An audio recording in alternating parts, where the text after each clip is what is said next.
Hi everyone. For this week's bonus teaching, we have two for the price of one. So this teaching contains two separate interviews we did with two separate coaches, both talking about how to implement kingdom-minded and faith-centered team culture. And so I'll introduce both of the coaches we have speaking here and then just kind of let the interview run once we get into it. So the first interview you'll see is with our very own Jen Greeny.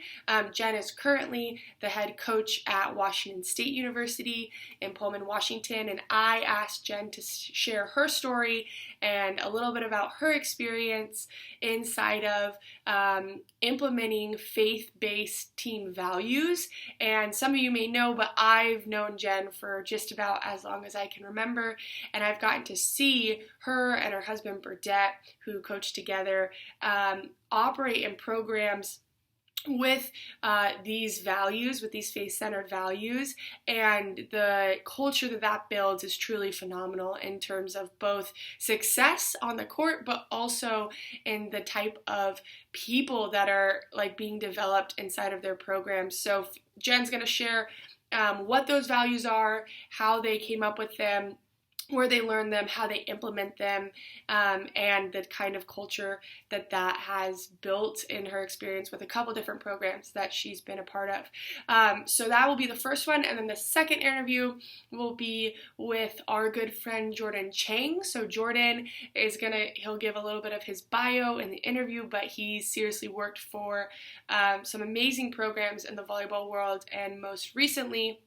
or currently, is a Beach USA volleyball coach with a women's team making a run for the 2021 Olympics, as well as an assistant coach at UCI for the UCI men's program here in California.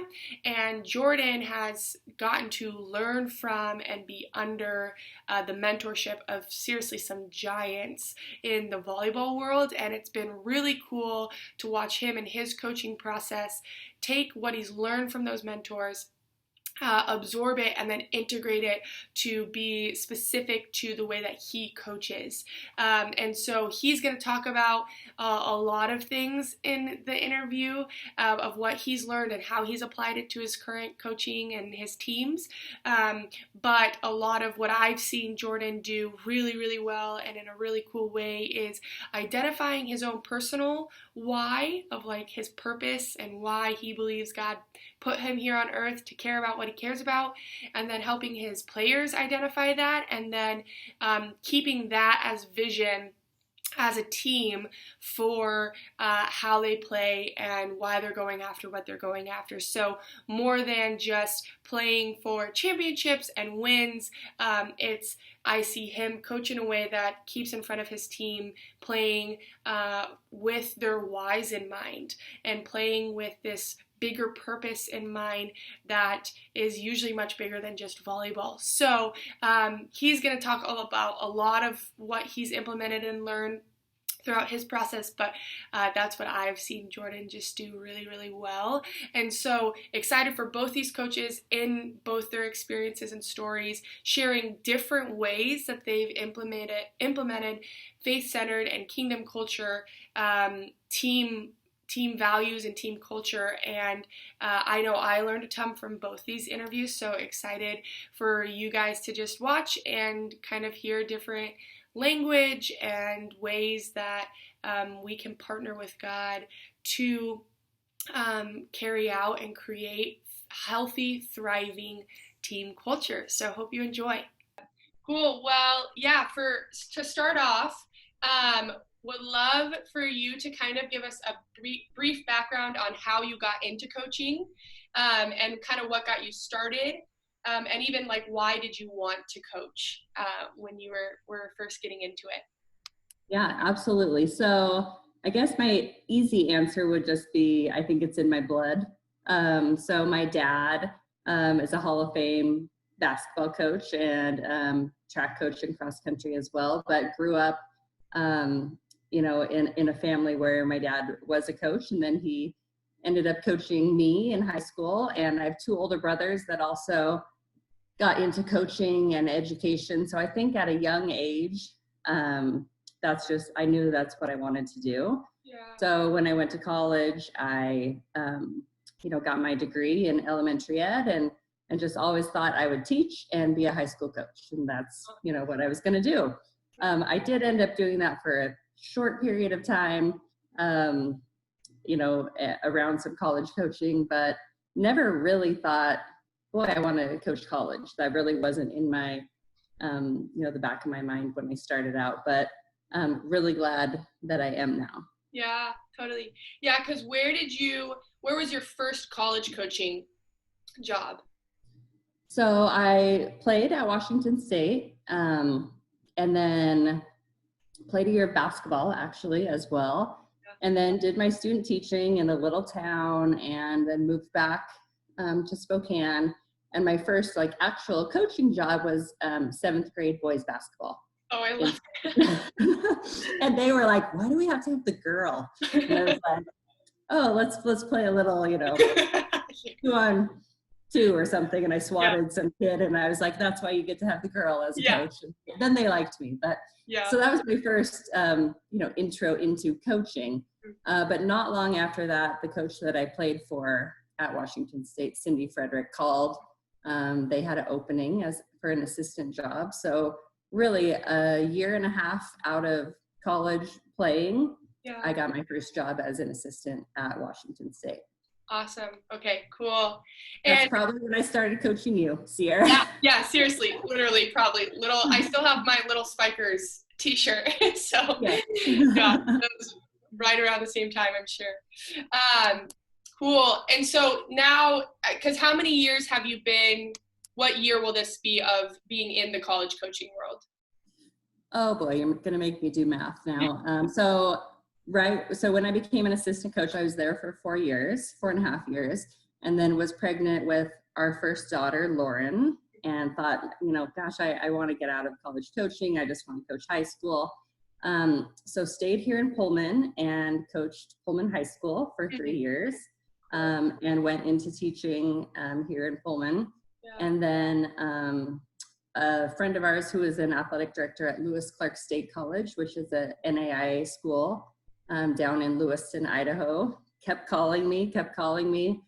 I thought, gosh, do I want to get back into college? And so I ended up saying yes to that job. So coached there for 4 seasons, and then came to Washington State, where it'll be our 10th season. So 18 years of college. Yeah, cool. And it sounds like kind of what I'm hearing you say is that it was almost something that you didn't necessarily seek out a lot. Like even like your first job at WSU the first time, and then even going back into college coaching at LCSC.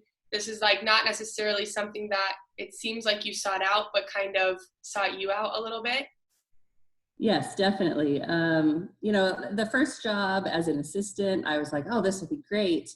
But it's a grind. And then, pregnant with our first child, and, you can't be your own boss at that time. You're kind of definitely at the mercy of someone else's schedule. And I just thought, I think I'm just going to, coach the high school like I originally had planned. But you're so right. Especially the Lewis Clark State job. I turned it down 3 times. So I was like, God was like, hello. And I answered the door.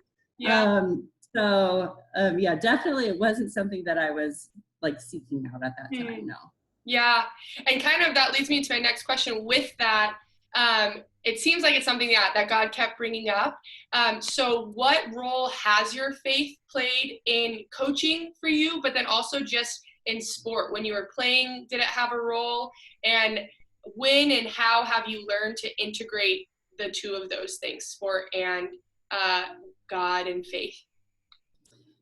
For sure. So I grew up, at least my elementary through my middle school years, going to a Christian school, and my dad taught and coached there.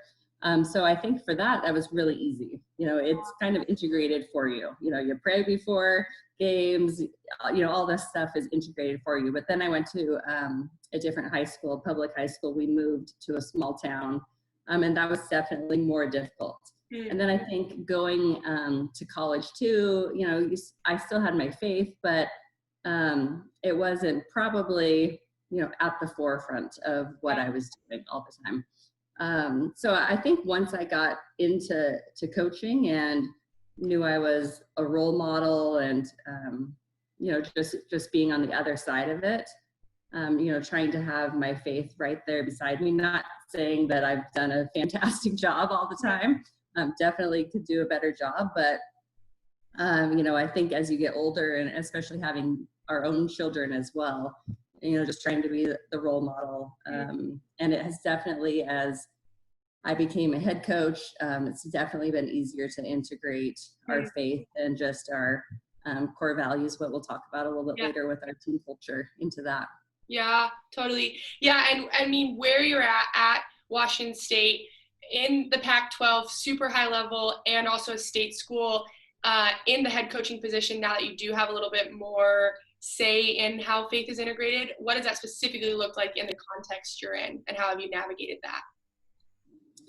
Yeah, well, I think it actually started when we were at Lewis Clark State. So those of you that don't really know our story, my husband and associate head coach, Jordan Greeny, so he was actually a baseball player, and we met here as student athletes at Washington State. So that's when we first started coaching together. He will tell you that he knew not very much about volleyball, but at a small school, you have to do everything yourself. So he really took on kind of the strength and conditioning aspect, more recruiting type stuff, and we went with the volleyball aspect from there. But we had the great pleasure of being around Coach Dick Bennett when he was here at Washington State. And he is, if you aren't familiar with him, he was a master rebuilder of programs at University of Wisconsin.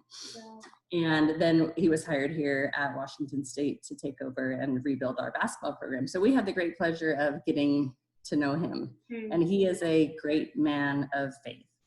And so he has these 5 core values that he integrates into his teams, and he always has.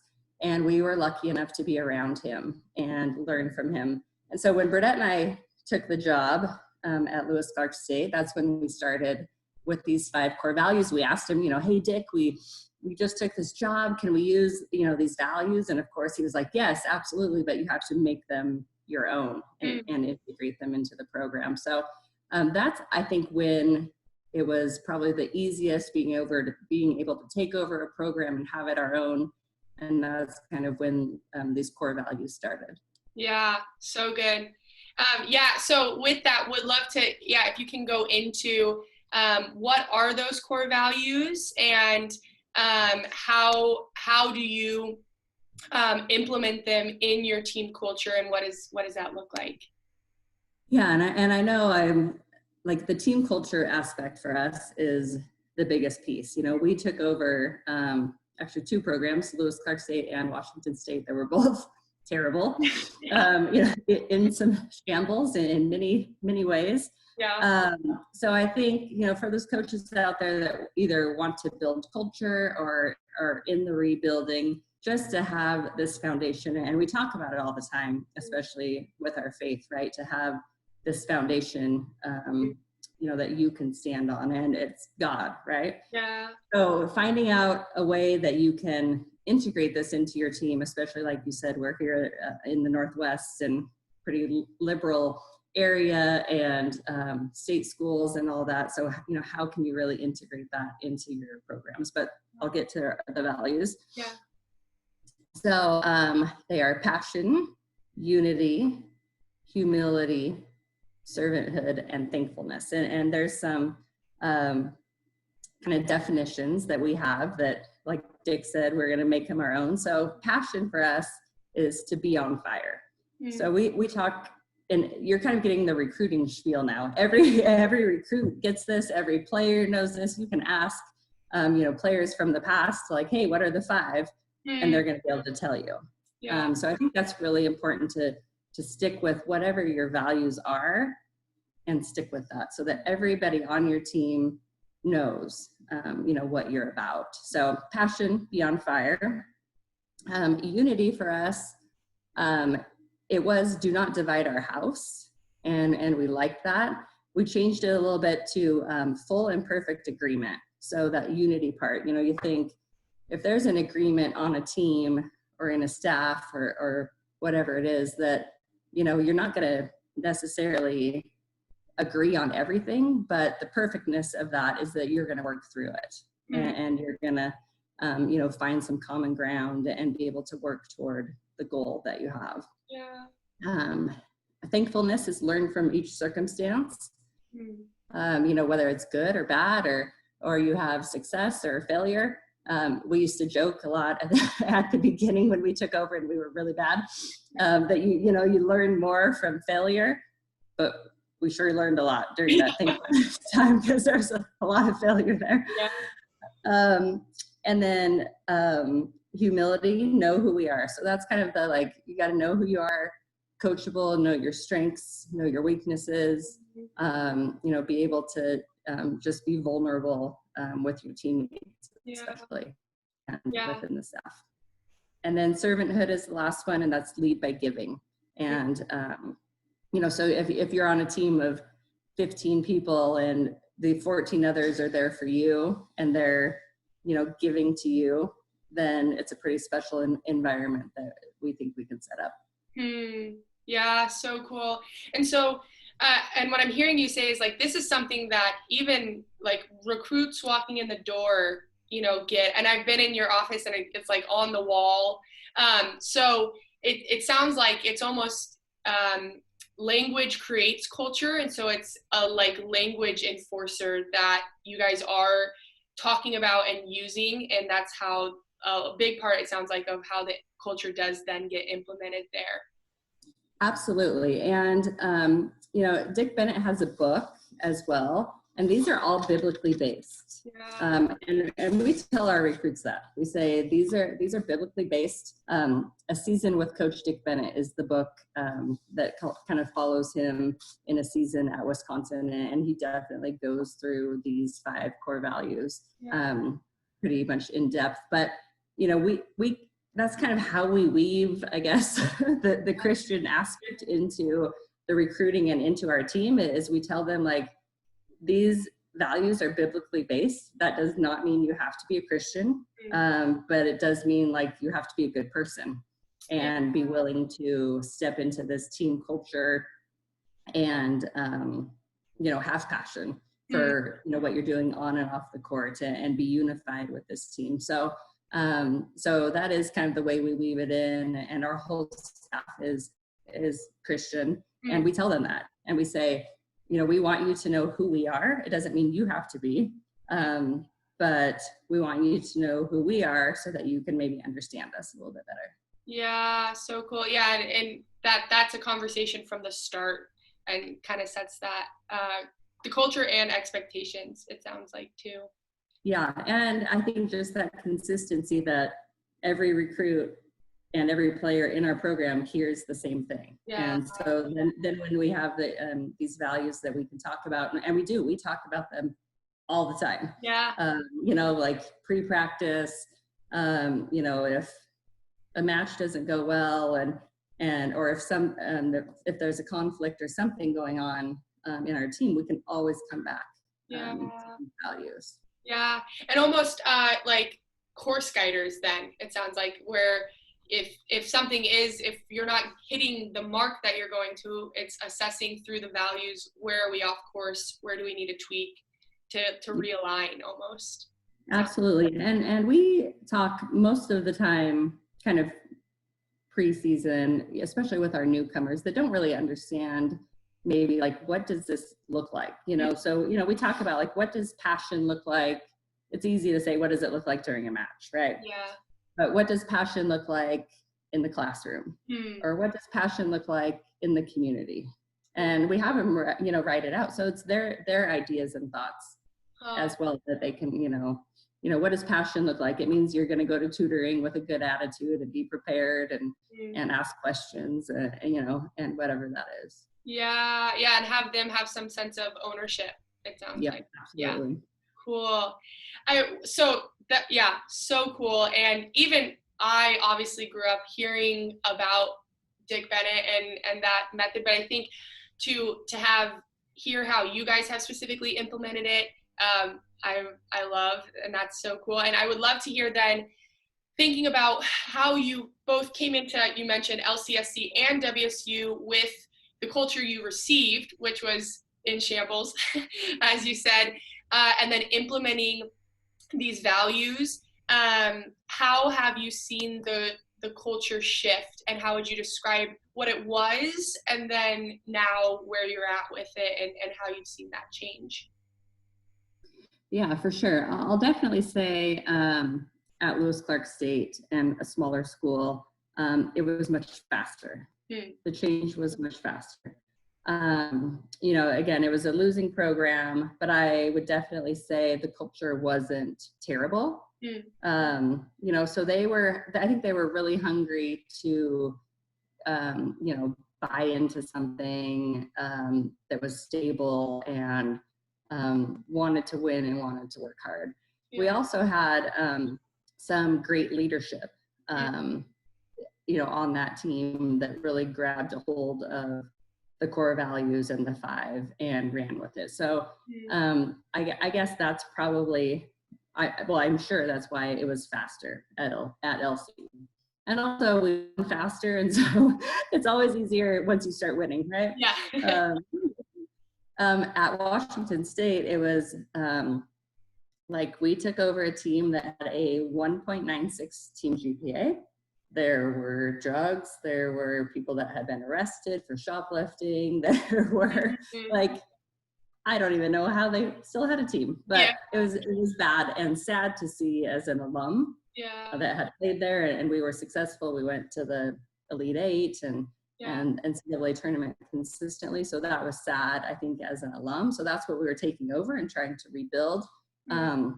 It just took a really long time, I would say, probably 5 or 6 years to really get the culture changed. We really tried to recruit to that, but then you still have some of the new, some of the old, trying to get people to buy in. And then you play in the Pac-12, and so that's not easy. But it was really tough. There was definitely some really, really trying times of trying to get the culture changed. So it was almost a little bit of addition by subtraction, as people just graduated and you got your own recruits in that have heard this. One of our coaches had said, the group that we took over, that they bought a ticket to a different movie. We were this movie and they bought a ticket to a different movie. So not that was terrible or whatever, but it just wasn't the movie that they wanted. So it was fighting a little bit of that. And there were definitely times where I was like, I don't want to do this. I mean, to be honest, I was like, this is not fun. Totally. That makes sense. And so how would you say, knowing where you guys are at now, what were some of the biggest things you learned about both implementing culture and then also coaching in those trying times with considering your faith and applying your faith as you walked through that? Yeah, absolutely. I think some of the hard times were actually, as a Christian, where you're trying to do the right thing. We had those first few years, we had a player whose cousin passed away, and we're in the locker room, and our first reaction is let's pray, with our team and with this player, and so we even gave the disclaimer, even if you're not a Christian or you don't believe in this, just send good thoughts or whatever it is. And there were 2 players on that team that went to the OEO and tried to get us fired for doing that. So that was tough. We were we thought we would, we're doing the right thing, which yes, I'm sure we were. Athletes in Action had come in and just asked, hey, can we just talk to your team? And, we're like, yeah, like that's a no-brainer, of course. And you give them a room to, just talk for 10 minutes or whatever. And those same players complained that we were making them listen to that. So that was really hard to just be like, we're actually, trying to provide an opportunity for anyone, and our believers or not, to just, listen to someone. And so I guess that was kind of the addition by subtraction that was really hard. And, I think then, God just whispering like, it's okay, just keep going. So that, that was definitely the trying time, but then you get through that and you get all your own recruits that have heard, your story and R5 and really buy in. And then, just seeing, a great team culture that, we had created and it kind of finally got to that space. So that was really like, it's all worth it. Right.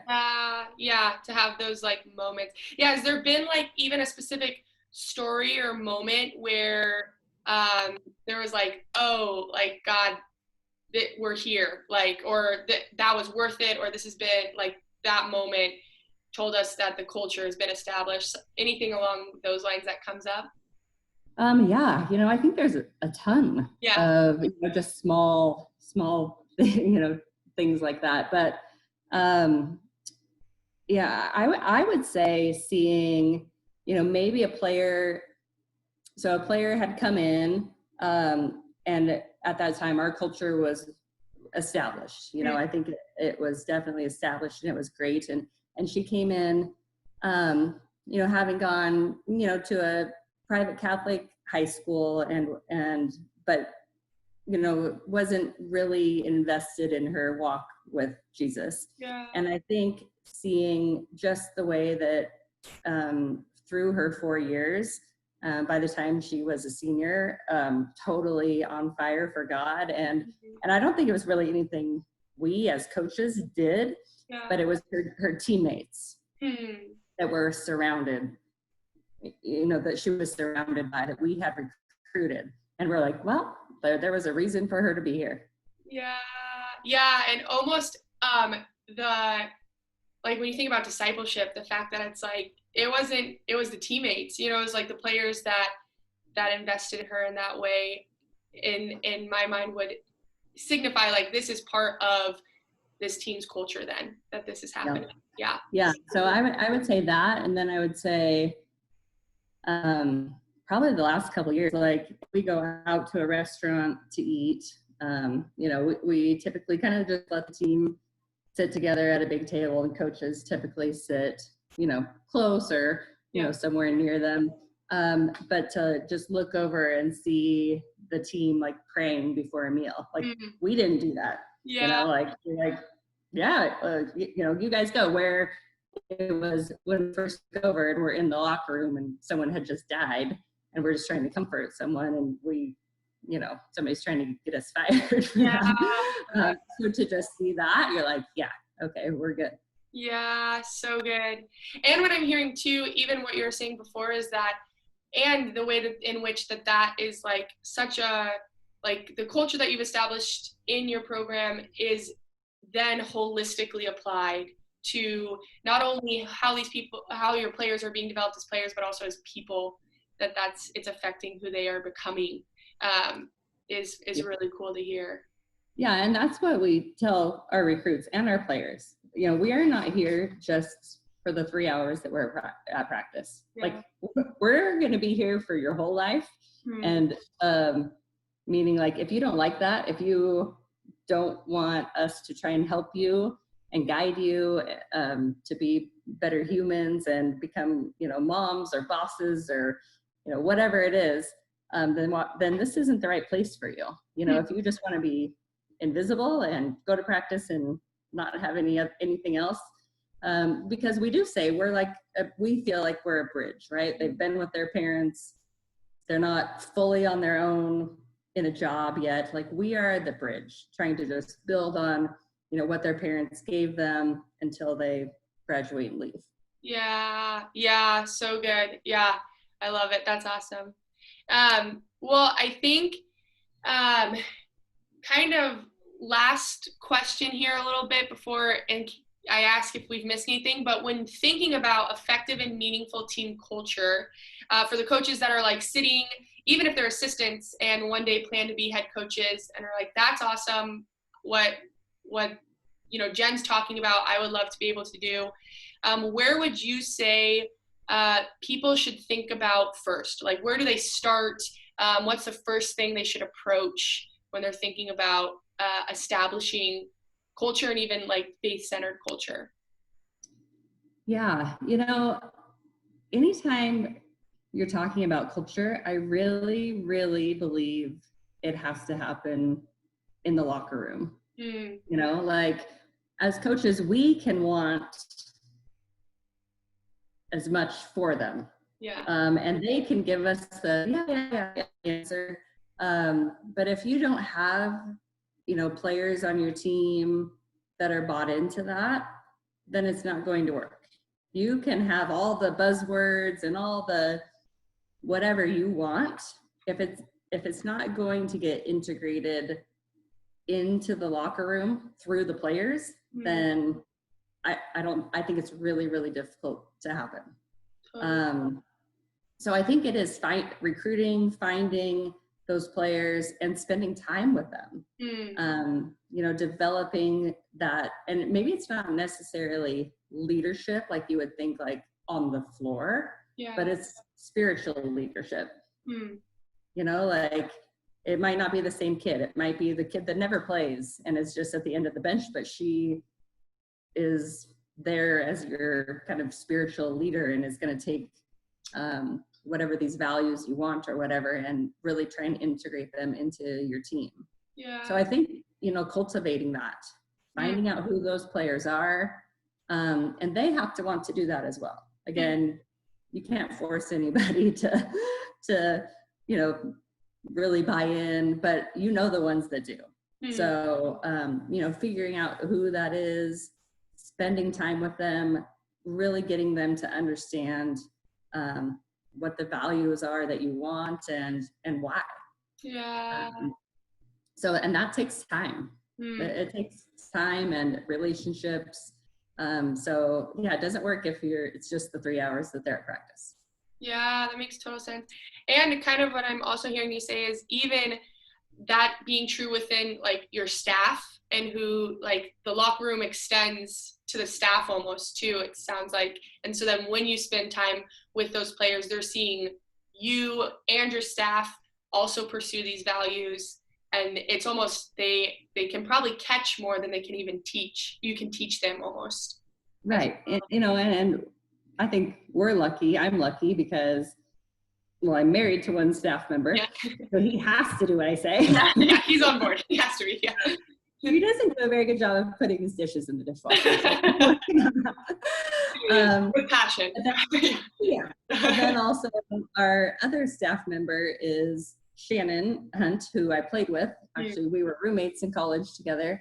And so just like we know the values that we want. And no matter what staff member they're coming to, they're going to get the same answer that is based probably on these 5 values.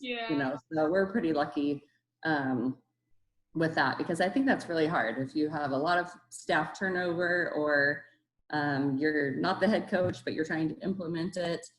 So I think just being consistent, like I said, like every player that has come through the program knows these 5, and you can ask them and they're going to know. So it doesn't change every year. So it's consistent. Yeah, that makes total sense. Awesome. Well, before we close, any last thoughts or anything we missed or anything we should know before we close up here?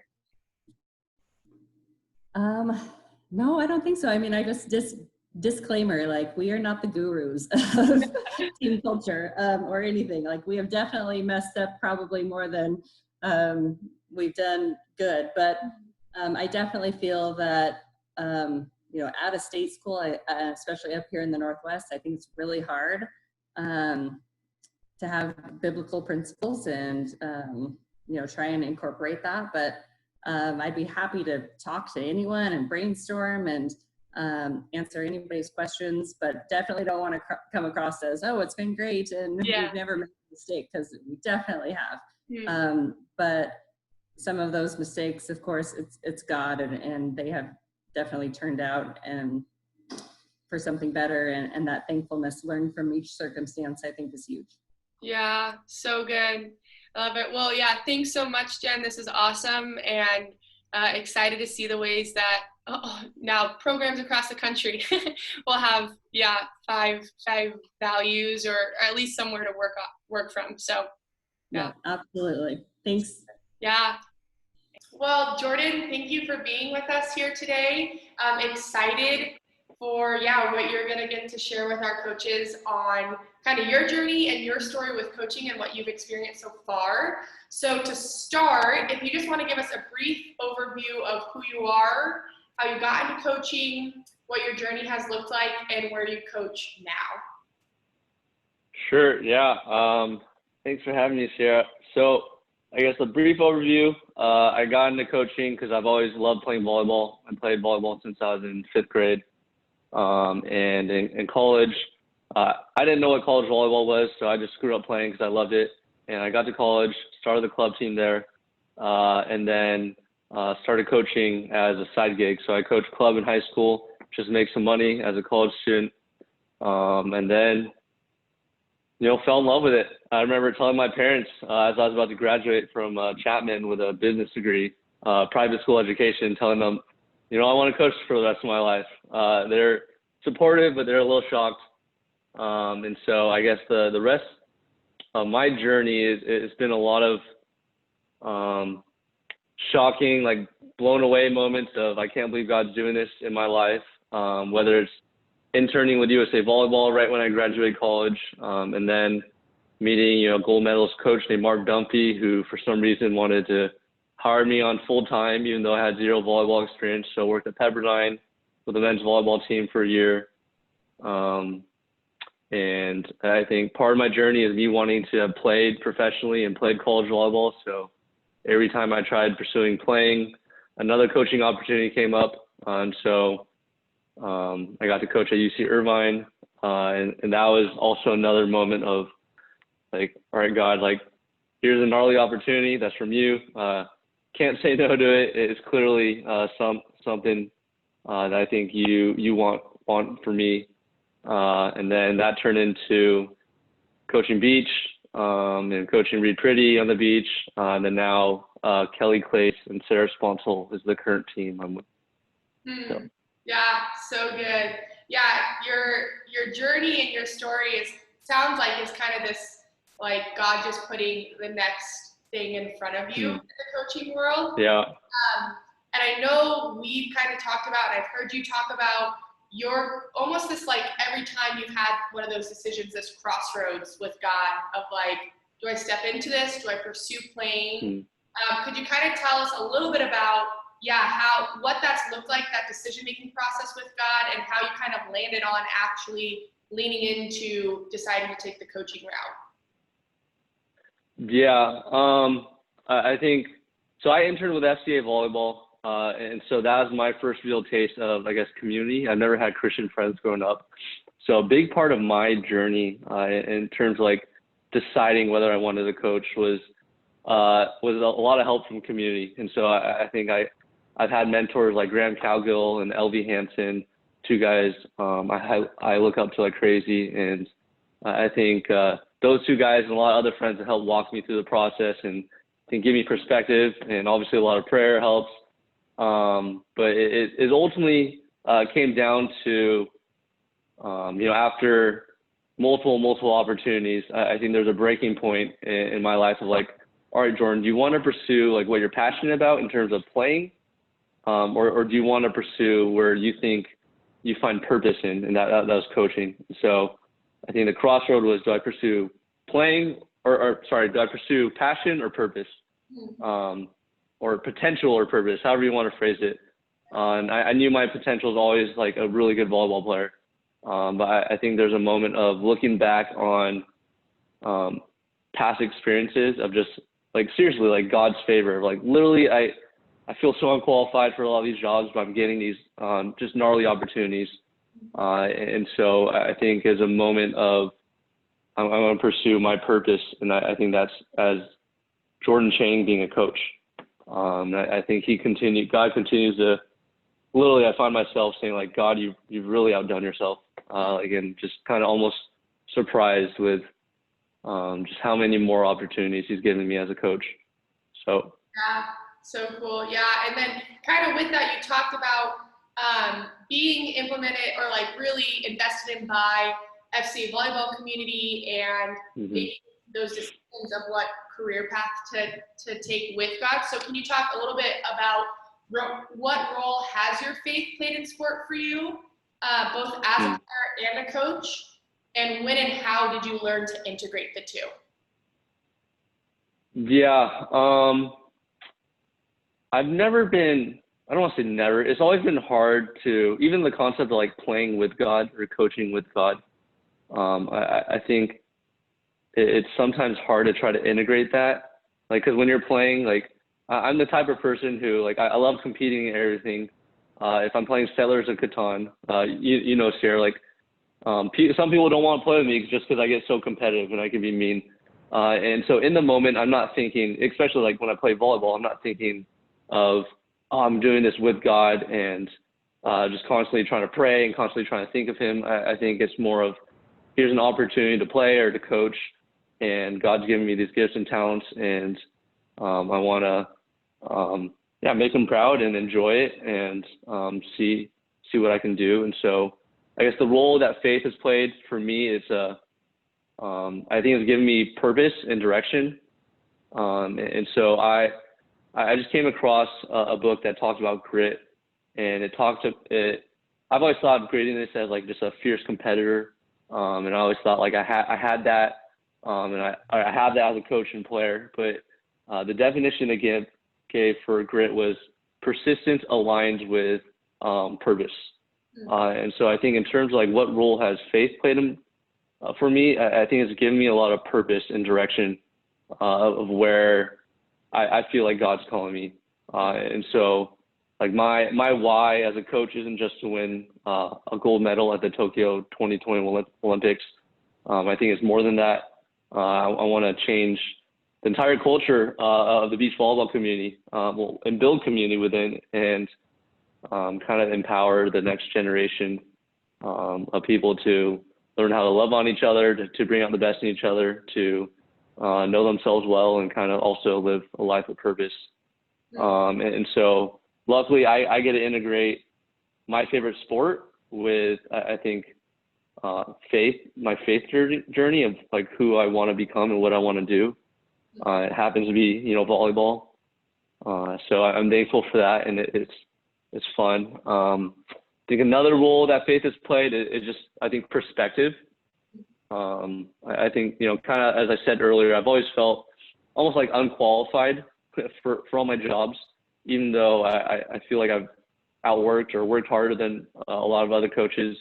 And so there's this, I think, foundation of just gratitude, getting to reflect on, like God's totally blessing you with what you get to do, and who you get to do with, and just how big of a dream you get to go after. And so in that sense, like coaching volleyball is much bigger than, again, a gold medal. I guess the last two things I kind of wrote down in my notes is the identity piece. In terms of coaching, it's so hard not to compare.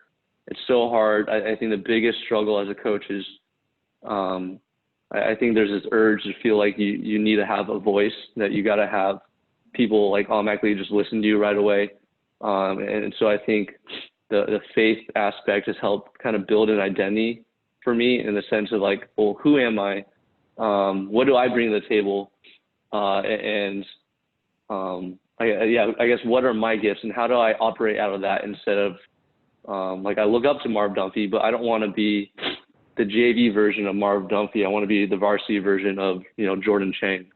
And so that's been huge for me as a coach, kind of figuring out that identity. And then now I feel a lot more confident in what I can bring to the table as a coach versus, again, trying to be a JV version of some other person. Yeah. And the last thing, I guess, how do you integrate the two? That's always been so tough. I think Christian coaches, they have a hard time with that, and I do too, still to this day. The younger version of me, I think there's a lot of pressure of, man, like I'm coaching so that I can tell my players about God and share the gospel with them and turn them into Christians. That's my ultimate calling as a Christian.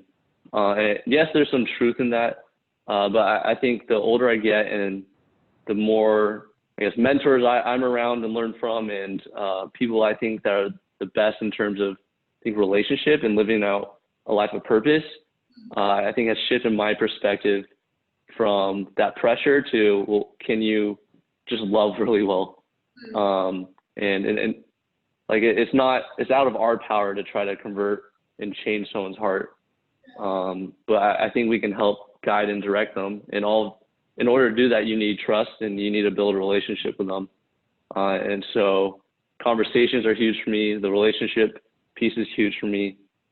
I think my ultimate favorite quote is, you teach what you know, but you reproduce who you are. And so for me, that takes off a lot of pressure of having to, convert someone or, I'm a Christian coach. Like, I got to make sure my players are going to love Jesus someday. That'd be great. And trust me, like I want that more than anything, but you reproduce who you are. So my hope is that the more time I spend around them and the more I dive into a relationship with them, that ultimately is going to reproduce, hopefully, a disciple of God who just is madly in love with, Jesus. Yeah. And so that's been a cool, I guess, kind of, I think, healthier shift of perspective for me, instead of feeling a lot of pressure of, I gotta preach, I gotta share with them, I gotta teach with them, everything.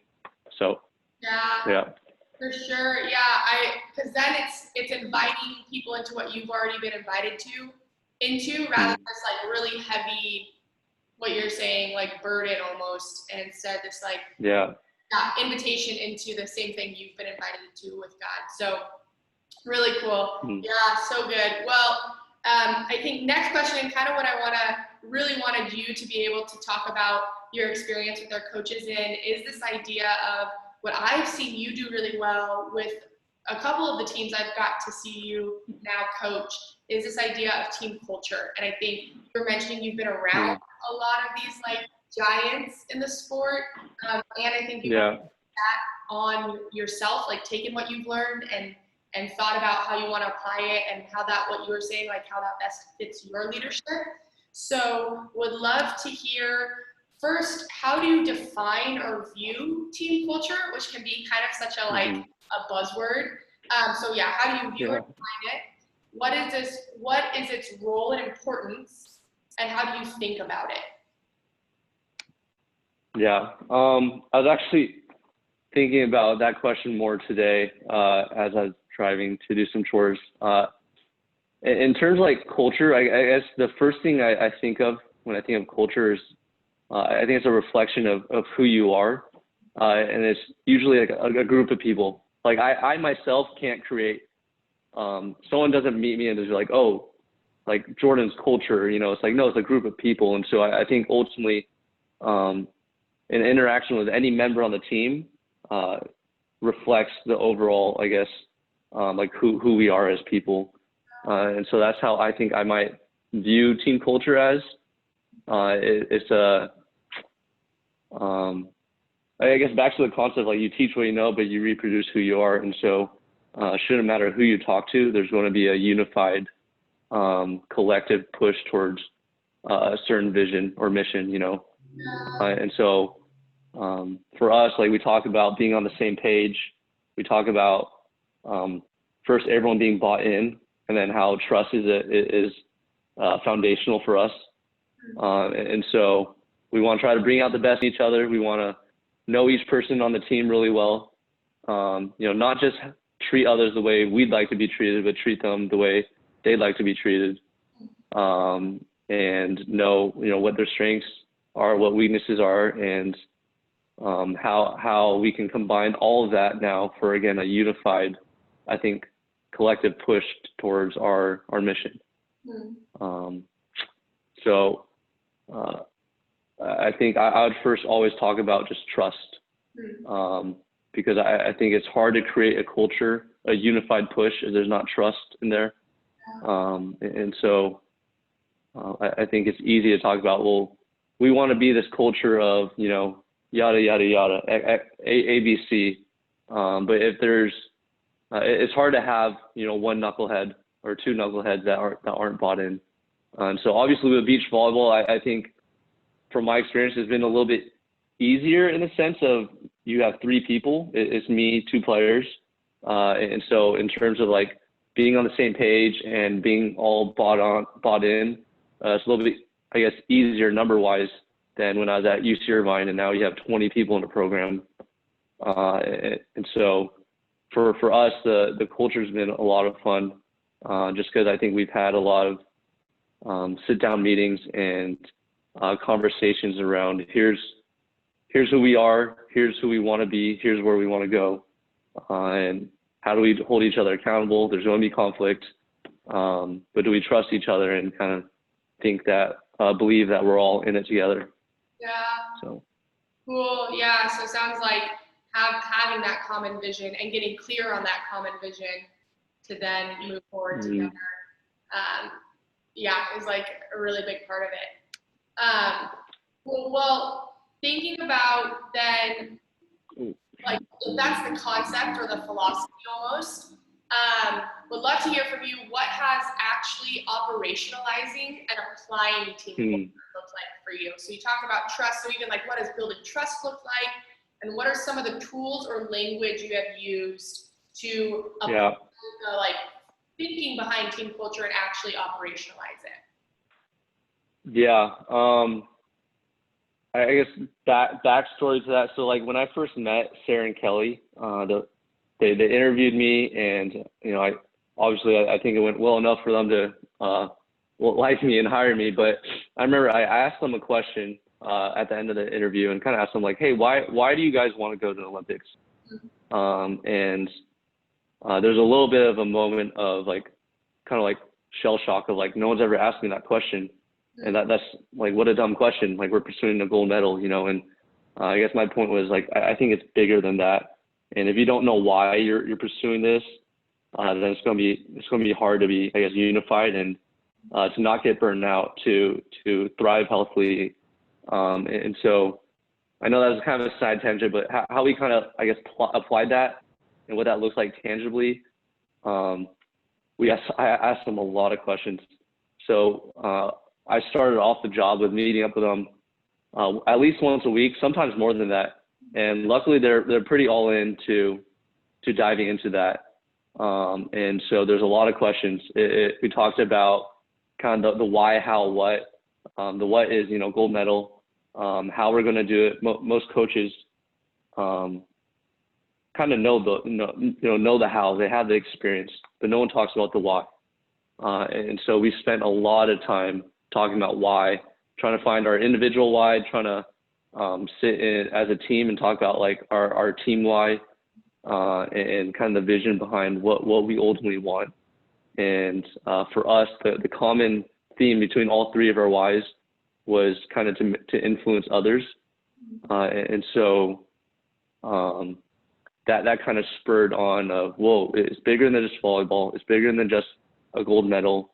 A gold medal at the Olympics, we want that, of course, and we're going to work our butts for that. But that's to propel something bigger than that. That's to propel something that I think we'll probably end up pursuing the rest of our lives.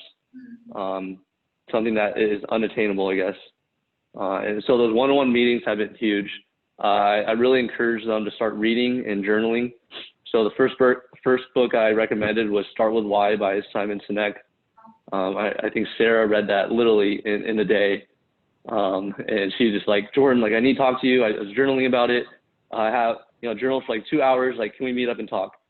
And so like cool moments like that, where I think that in itself help build trust, because you're walking through them, kind of like their why and what they're learning. And the other thing that we really spent a lot of time talking about was the idea of, I guess there's the Bible verse, second commandment, like love your neighbor as yourself. I think as Christians, we all tend to focus on loving our neighbor. That's like that's the message we take away from that verse. But no one ever talks about, loving your neighbor as yourself. So I think we started off, well, first you gotta love yourself. If you love yourself, you're gonna learn more about yourself. And as you start to know yourself more, you'll then be able to lead yourself.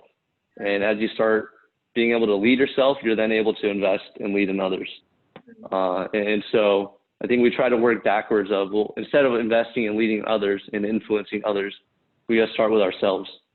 And again, a lot of journal questions, a lot of one-on-one meetings, a lot of team whiteboard sessions where all three of us, we'd have a big sticky note page and just start jotting down like our why, like who we, like just all these things, I guess.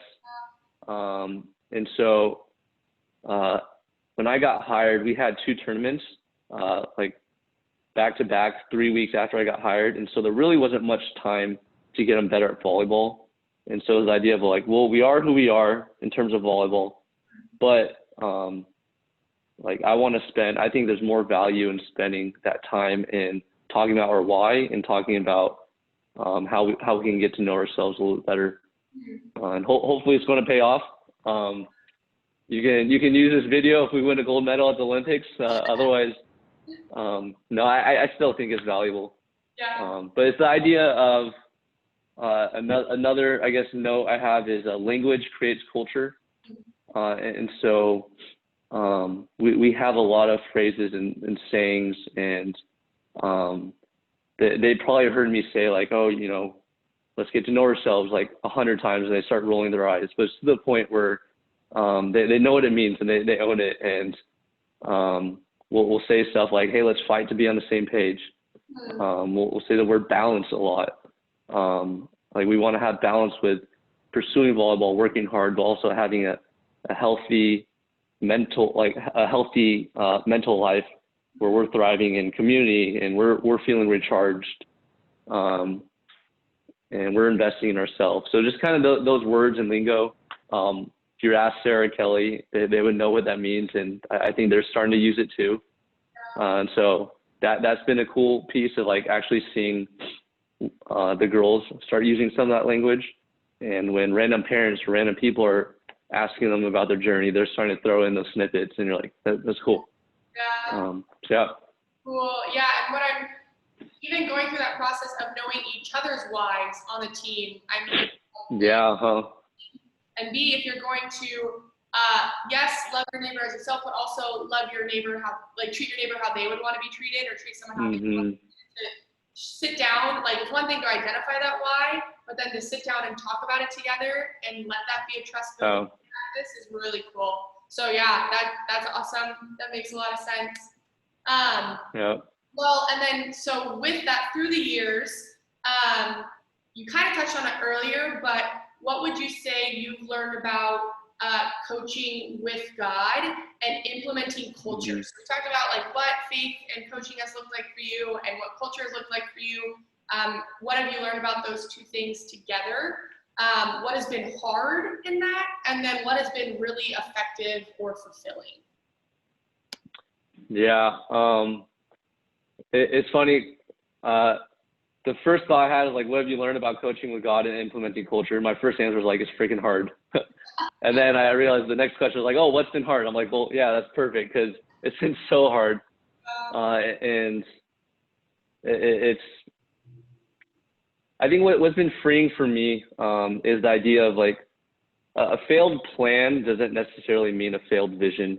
And so I've always been a very convicted person and believe that, again, like God has me, like my purpose is as a coach, and I get a gnarly opportunity to, implement culture and develop relationships. And so I'm a live or die on that path of like, I want to win a gold medal, but I want to do it in a way where it inspires the next generation, where I guess it's done in a certain way, where we're actually influencing, impacting others, versus dangling a gold medal and posting pictures on Instagram.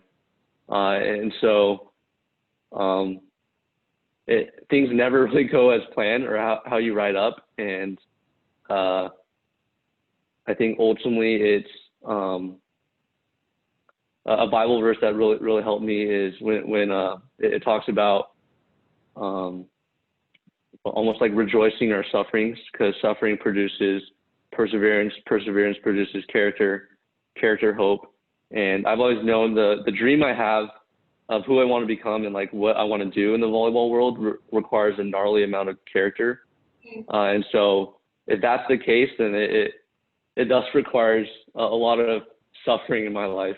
And I think the past couple of years have been really, really hard, transitioning to beach volleyball and just a lot of things going on.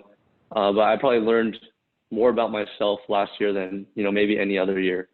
And leading up to that, I'm now coaching Kelly and Sarah, where I feel, it's funny you use the word, fulfilling, Sarah, because I feel more fulfilled as a coach than I ever have been. And that's been pretty neat for me. But the idea of like, there's plans that I have for this team and how I want to implement culture, but it never goes as planned. There's always a hiccup. There's always obstacles. But it's the idea of like, I want to stick with my vision. And I think every good thing comes wrapped up in obstacles. So being okay with the messiness, being okay, almost embracing, like, if it's not there, then I think something's wrong. And sorry, I'm kind of going a little bit sideways, but another quote that's kind of helped me is like, if you're not facing resistance, maybe it's a good indication that you're going the same direction as the devil. And so for me, that's kind of been a good reminder of like, I think as Christians, like, we're probably going to face resistance. Like, if we're pursuing God and trying to glorify Him and live a life of purpose, we're probably going to face a lot of obstacles. So the hardest thing is just, there's a lot of setbacks. There's a lot of moments of doubt. There's a lot of moments of, am I really doing the right thing? Am I pursuing the right thing? And so I guess just falling back on the conviction and belief of what you actually truly believe. And so, again, gratitude's been a big piece for me in terms of learning how to coach with God and implement culture. Just like, all right, well, here's where I came from.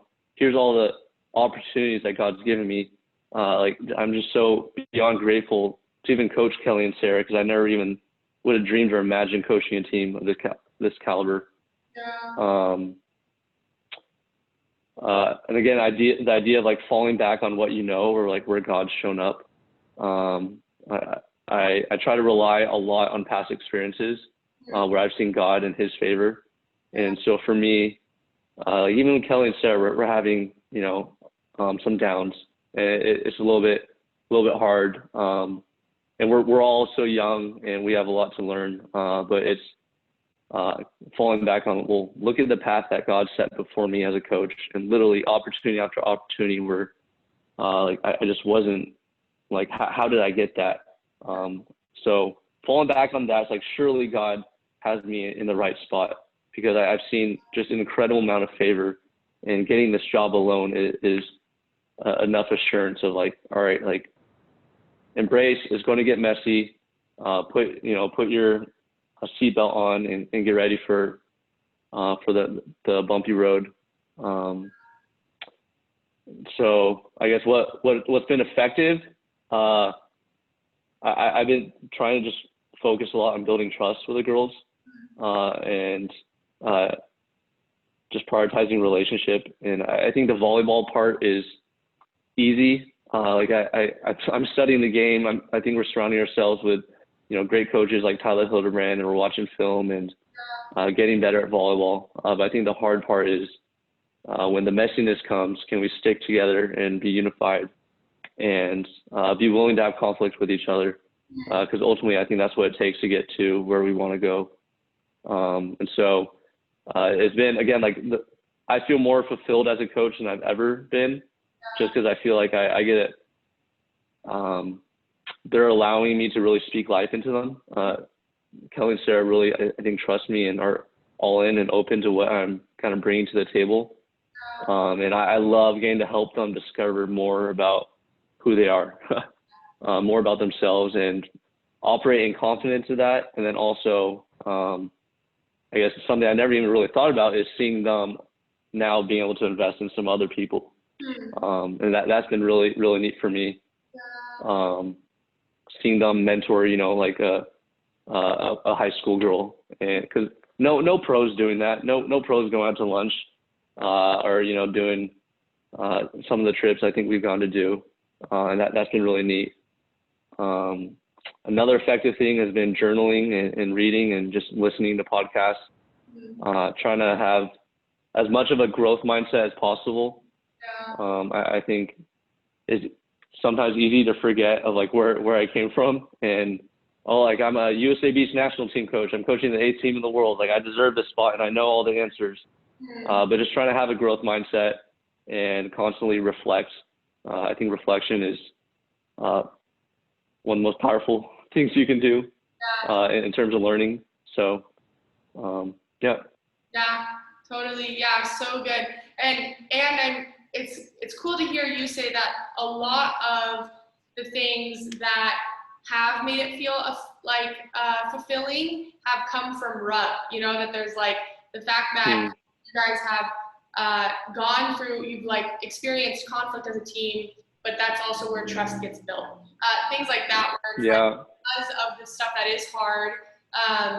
Actually, a lot of times, and the verse you brought up of like suffering produces character, a lot of times it like comes from those moments of RUB that are difficult. So stay, keeping eyes on vision, continuing to pursue it, because a lot of times if you can go through that rather than just like try to skirt it, it's where the really comes in. So really, really cool to hear you're like getting experience that firsthand even right now. Yeah, so good. Well, like last question I have in for you to share with the coaches that are going to watch this, when thinking about effective and meaningful team culture, what should you think about first? Where should someone start? If someone's thinking about, I want to implement effective and meaningful team culture, I want to do it with God, where should they start?